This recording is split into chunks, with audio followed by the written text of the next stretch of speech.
Ouais, alors, du coup, on a bien amorcé le sujet là avec Kalle et Astrid qui étaient là, donc l'idée c'est pas forcément de se répéter, mais là on voulait essayer de vous expliquer un peu plus la spécificité du mouvement, comment est-ce qu'on fonctionne depuis le début, quels ont été vraiment les les événements marquants et surtout nos grandes réussites depuis le début, voilà, enfin, c'est un peu ce qu'on va raconter. Hein.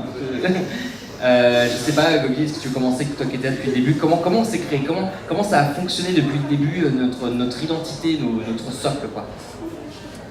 Alors du coup, la création, c'est à partir d'un week-end en février 2014, donc il y a un peu plus de 5 ans maintenant, où initialement c'est Avenir Climatique et Climate qui se rassemblent pour se dire on va mettre en commun un projet qui n'avait pas grand-chose à voir avec le WARM. Et puis on est ressorti de ce week-end en se disant, en fait on va créer ce projet, le mettre en commun, mais en fait il faut aussi qu'on se mobilise dans la perspective de la COP21. Donc on savait déjà à ce moment-là que la France s'était portée candidate pour accueillir la COP21, et du coup on savait que si jamais c'était confirmé, ça allait être aux organisations jeunes de la France, qui étaient mobilisées un minimum sur les thématiques environnementales, d'organiser la conférence des jeunes qui a lieu juste avant. Et du coup, on s'est dit, des orgas jeunes portés sur les enjeux environnementaux en France, et c'était nous, du coup, les 3 organisations qui ont été citées tout à l'heure. Et on s'est dit, il va falloir qu'on fasse un événement beaucoup plus ambitieux que d'habitude. Donc on avait la référence de Copenhague où il y avait 1000 jeunes qui s'étaient réunis, organisés un petit peu au dernier moment à l'arrache. Donc ça c'était en 2009. Et du coup nous on s'est dit, on va faire 10 000 plutôt, ce sera mieux.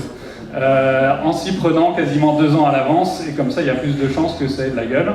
Donc ça c'était la partie, on veut mobiliser pour le climat d'ici fin 2015. Et puis on s'est dit, si on mobilise, il faut créer un mouvement pour qu'on puisse avoir une communauté de jeunes de plus en plus grande. On a quasiment 2 ans pour mobiliser cette communauté pour en arriver un peu à ce point d'orgue de la COP21 et du coup de la conférence des jeunes qui avait lieu juste avant. Du coup, les premières étapes ont été un petit peu citées. Un premier week-end en octobre, donc à 80 personnes. Un WeWarn à 150 en mai de l'année suivante, en 2015, pour en arriver jusqu'à la COI. Et à ce moment-là, en gros, les différents axes de mobilisation, donc il y avait commencé à organiser la conférence des jeunes. Il y avait tout un pôle qui était sur la mobilisation nationale, donc de réussir à commencer à fédérer toutes ces communautés, et toute une partie communication et campagne qu'on visait à faire au fur et à mesure. Donc on pensait initialement à des campagnes thématiques. On a lancé un questionnaire, notamment aussi début 2015, pour avoir un peu les avis, les envies des jeunes. Et puis après, donc, toute la partie support du mouvement. Donc ça, c'était un peu les 4 grands pôles, en tout cas, au début du mouvement. Et comment s'est débatouillé des organisations là? Bonne question. Parce que du coup, on était 3 organisations au départ, et dès le début, on s'est dit, il faut qu'on mobilise largement, et pour mobiliser largement, il va falloir qu'on ne parle pas que climat. Du coup, si on veut parler climat et que ça marche, il faut connecter ça aux thématiques du quotidien et avoir une vision positive. Donc, vision positive des thématiques du quotidien, c'était de montrer toutes les alternatives qui existent déjà et qui permettent de mieux vivre, etc. Et du coup, donner envie aux gens comme ça de s'investir. Et du coup, l'autre partie, c'est donc de parler avec un discours différent, mais aussi d'aller contacter des structures qui ne parlent pas forcément de climat aujourd'hui. Donc là, on a contacté beaucoup de structures dès le début, donc le mouvement est devenu un mouvement de différentes associations. Donc il y avait Avenir Climatique, l'IMETS, le REFED, on a été voir les Scouts et Guides de France, Génération Cobaye, le MRJC, étudiants et développement, le Manifeste pour la planète, il y en a peut-être encore d'autres. En gros, on était à 5 à 10 organisations, jusqu'au drame, un an plus tard. Alors, en fait, on a eu, à partir de janvier 2015, donc quasiment un an après la création du WARM, on a recruté une personne en coordination du mouvement, et 2 mois plus tard, une personne en coordination de la conférence des jeunes. Et en fait, c'est là que, en gros, ça a explosé entre les différentes visions qu'il pouvait y avoir entre les organisations. En gros, il y avait un peu les 3 organisations de départ, déjà environnementales, etc., qui étaient vraiment dans l'idée d'une urgence climatique extrêmement forte, et du coup, cette urgence nécessitait une ambition extrêmement forte. Pourquoi pas démesurée.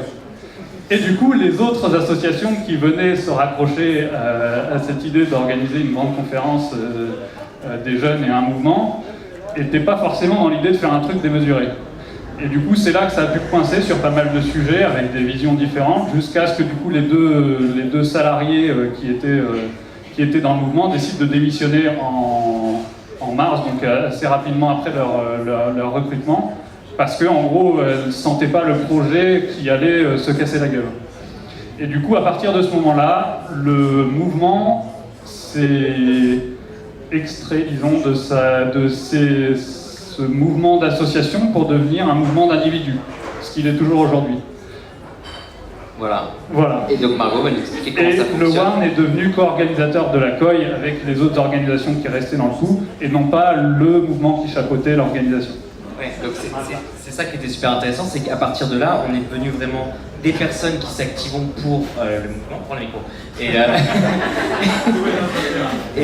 Et donc on a créé un mode d'organisation qui était quand même vraiment intéressant et très fonctionnel.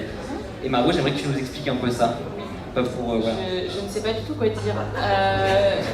Non, comment ça fonctionne dans le WARN? Ça fonctionne pas, en fait c'est l'anarchie, c'est le bordel organisé, c'est ça qui est riche dans le WARN. Moi je me suis retrouvée, non c'est vrai, en novembre 2015, je me suis retrouvée dans un bordel innommable. La COI, c'était des centaines de jeunes qui se bougeaient pour organiser un truc démesuré, comme l'a dit Gopi tout à l'heure, qui était juste hallucinant.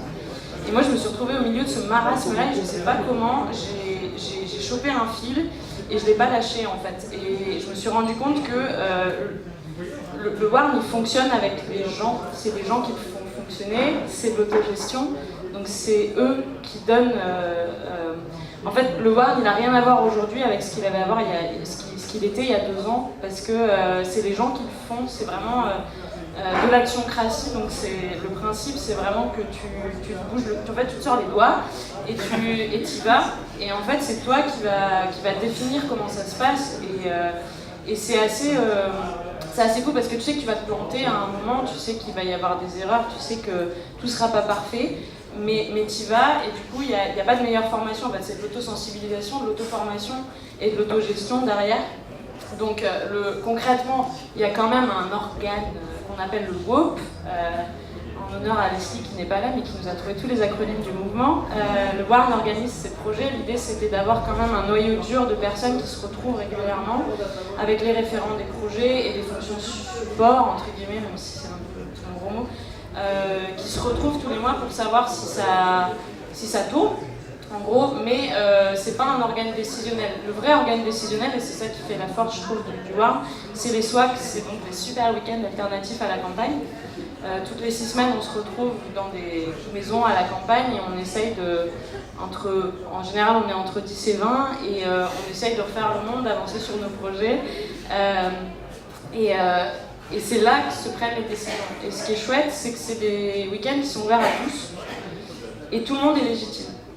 Même la personne qui débarque dans le mouvement est légitime, elle aurait tout autant de légitimité que moi à définir le mouvement et à essayer en tout cas de prendre des décisions dedans. Et donc on prend vraiment les décisions structurelles du mouvement à ces occasions-là. Et derrière, le groupe, il va juste chercher à vérifier que tout se mette en branle, quoi. Que ça soit suivi de décisions quand même. Après, on a un outil en ligne qui sert à expérimenter notre principe de démocratie et de participation au sein du mouvement qui s'appelle Lumio. C'est un outil en ligne qui permet de décrire un contexte sur une situation pour demander aux gens leur avis sur cette situation. Je pense à un moment assez clé du WARN qui s'est passé début 2017. Début 2018, pardon, il y a eu un gros débat sur le salariat. Est-ce qu'on embauche quelqu'un ou pas pour faire tourner le mouvement? Ça a été très dur, ça a été un moment très compliqué dans le mouvement. On s'est rendu compte à quel point justement cette participation, elle était réellement expérimenter parce que finalement, les gens qui étaient là depuis le début disaient on a besoin d'un salarié, les gens qui débarquaient un peu étaient là maintenant. Enfin, c'est un peu tronqué, c'est ma vision de ce qui s'est passé, donc faut pas le prendre pour argent comptant, mais j'essaie juste de décrire un débat qui a été compliqué et qui a fini par avoir une issue qui n'a pas forcément plu à tout le monde, mais qui nous a permis vraiment d'expérimenter ce qu'on était, je trouve. Et donc Loomio, c'est un des outils qu'on a utilisé pour faire part du contexte, expliquer est-ce qu'on y va ou pas, et les gens ont pu s'exprimer. Donc là, on parle de centaines de personnes à travers la France qui sont plus ou moins concernées par le mouvement et qui vont pouvoir voter même de manière ponctuelle. Donc un mouvement qui ne suit pas forcément, mais où il y a vraiment cette volonté d'inclure tout le monde, de dire tout le monde a le droit à la parole et tout le monde est légitime pour voter, pour décider. Ouais, non, c'est parfait. C'est parfait. C'est parfait. Moi, ce que je trouve vachement intéressant dans ce qu'on a fait, c'est qu'il y a j'ai jamais eu vraiment de rôle à proprement parler. On n'a jamais dit, ben, toi, tu seras ça. Les gens ont pris les places au fur et à mesure qu'ils voulaient, et c'est ça qui est super intéressant et que ça fonctionnait. Et du coup, je trouve que c'est la richesse un peu du mouvement. Tu peux nous en parler de ce côté. On a toujours fait ce qu'on prenait.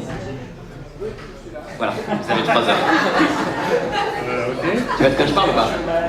Tu vois de quoi je parle? C'était écrit dans les questions. Tu vois Bon alors, dis-le. Non, c'était pas écrit dans les questions. Non. Du coup, l'idée d'expérimenter toujours, je pense que c'est le cas sur plein de questions, et notamment, on vient d'évoquer la gouvernance. C'est un peu la blague dans le mouvement à chaque fois qu'on va refaire un Slack. C'est on discute de quoi ce week-end? De la gouvernance. Parce que justement, on est toujours en train de tester de nouvelles choses, ce qui peut avoir ses limites dans les temps de décision et des fois des difficultés à tous se mettre d'accord sur un peu au consensus. Mais il y a vraiment cette idée de toujours expérimenter des nouvelles choses et d'avoir une organisation qui est flexible. Et la flexibilité dans le mouvement est très forte dans le sens où le mouvement est lui-même en mouvement. Il y a beaucoup de personnes qui sont par exemple présentes ce soir qui étaient investies au début, qui n'ont pas été investies ensuite pendant 2 ans, puis qui sont revenus à l'autre 2 heures. Les pauses sont courtes. Il y a une urgence climatique, je vous rappelle. Et du coup, qui reviennent un peu après, juste par l'occasion d'un événement qui les tente bien, et puis finalement qui vont rester un long moment. Du coup, on a aussi un mode de fonctionnement d'organisation qui est fait pour justement cette flexibilité des personnes qui sont dans le mouvement, et puis pour pouvoir être flexible par rapport aux différentes formes d'engagement et des volontés de chacun. Ben voilà, super.